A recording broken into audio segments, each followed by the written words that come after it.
Assalamualaikum warahmatullahi wabarakatuh. Perkenalkan, nama saya Hudzaifah Fathar M. Kebetulan hari ini sedikit saya akan menjelaskan tentang pendekatan historis sosiologis dalam kajian Al-Quran. Namun sebelum melangkah lebih jauh, pertama-tama kita itu harus tahu apa itu sejarah. Sejarah atau historis adalah suatu ilmu yang di dalamnya itu dibahas berbagai peristiwa dengan memperhatikan unsur tempat, waktu, objek, latar belakang, dan pelaku dari peristiwa tersebut. Jadi setiap sesuatu atau setiap peristiwa yang terjadi dan waktunya adalah di masa lampau itu disebut dengan sejarah. Karena di situ titik berat daripada sejarah ini adalah waktu di masa lalu atau peristiwa yang terjadi di masa lampau.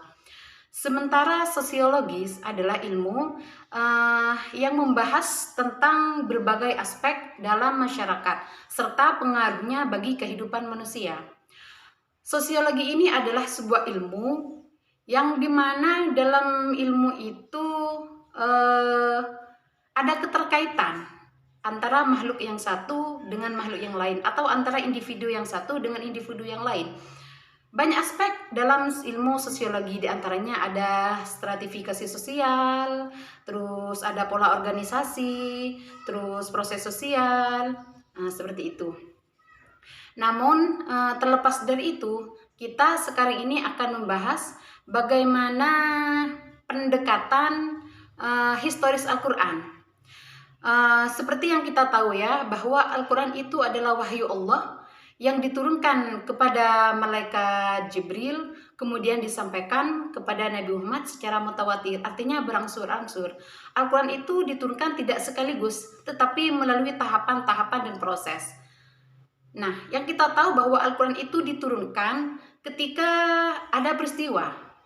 Misalnya ketika ada peristiwa apa, maka tiba-tiba Tuhan itu mengirimkan sebuah ayat dan oleh malaikat Jibril itu dilanjutkan kepada Nabi Muhammad. Namun di sini yang menjadi titik berat adalah ada seorang ilmuwan yang bernama Fadlur Rahman. Beliau itu mengatakan memang Al-Quran itu adalah wahyu Allah, tetapi Al-Quran itu juga merupakan ucapan, merupakan ungkapan dari Nabi Muhammad.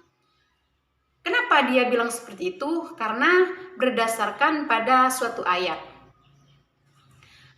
Jadi pemikiran Fadlur Rahman ini mengatakan bahwa Al-Quran itu selain memang dari wahyu Allah, Al-Quran ini adalah kata-kata Nabi Muhammad, seperti itu. Karena Nabi Muhammad itu di dalam Al-Quran itu menjadi seseorang yang dipercaya untuk menjadi untuk menjadi inspirasi atau untuk menjadi pemecah dari ketika adanya permasalahan seperti itu.